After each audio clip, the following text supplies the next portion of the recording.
The Premier League season is right around the corner, so I'm going to go through the entire table and tell you exactly where every team is going to finish come the end of the season. Also, like the video, subscribe to the channel if you're new, and comment below your Premier League predictions for this season. 20th, I've got Burnley. Not much to say on this. I just think they're going to go straight back down. 19th, I've got Wolves. So many people are predicting them to go down.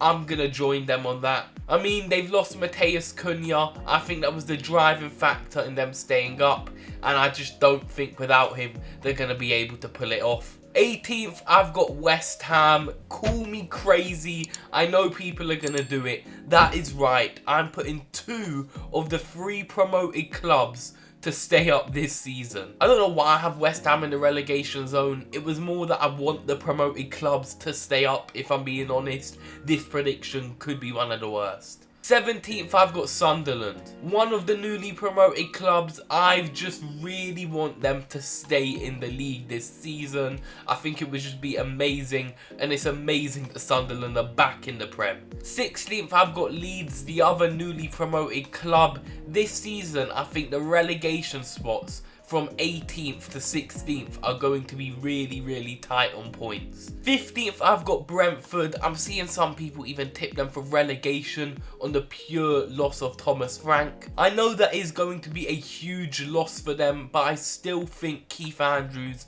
is going to be able to do enough to keep them up despite losing Mbeumo, and then might even lose Visser as well by the time this video comes out. Despite that, I do think they're going to be able to do enough to comfortably stay up in the league.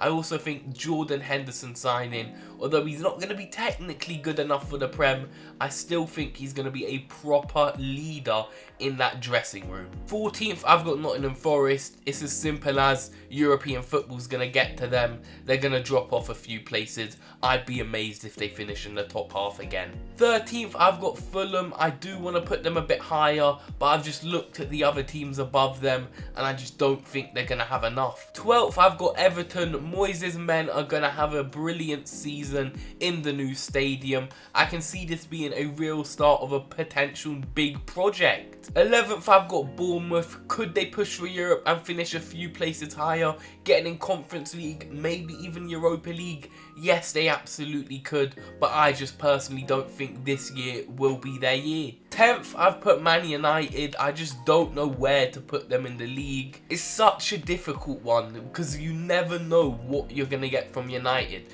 They could be pushing Champions League spaces, or they could be fighting relegation like they were last season. 9th, I've put Brighton. This one's interchangeable with Bournemouth, I think. I could see these two teams swapping. 8th, I've put Villa. I just don't really know where to put them. I think the last 7 teams are just a bit stronger than them. 7th, I've put Palace. This is probably my craziest prediction of the whole video. I don't know why I think Palace are going to do so well. I think I even put them here last season in last year's video. I just really want Palace to do well. 6th, I've put Newcastle. This is going to be their absolute ceiling. They could even go lower than this if they do lose Alexander Isak, who's looking likely he's leaving to Liverpool. If you look at Newcastle, you could even say the wheels are slightly falling off the project.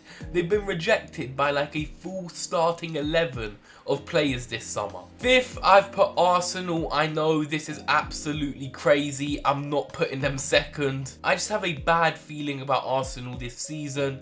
I think Arteta ends up leaving either the end of the season or potentially even get sacked. 4th, I've put Spurs. I think they're going to have an incredible first season under Thomas Frank. They've got Mohamed Kudus, but they do need a number 10 now, especially with James Maddison with the ACL. 3rd, I've put Chelsea with their squad of 50 players. The worst part for me is that the weird transfer method of buying youngsters for tens, hundreds of millions of pounds is going to work, and they're going to be 3rd. Give it a couple more years and I genuinely think Chelsea are challenging for titles again. 2nd, I've put City. Last season was an off season for Pep Guardiola and his men. They've strengthened this summer. They're going to be pushing our first place team until the very end. First, I've put Liverpool. I think everyone has put them here. They've spent big this summer, especially on the attack. so they better hope it pays off. The only worry for me for Liverpool is the lack of depth at centre-back. They have 3 senior centre-backs, Joe Gomez, Virgil van Dijk and Konate. Gomez and Konate are quite injury prone.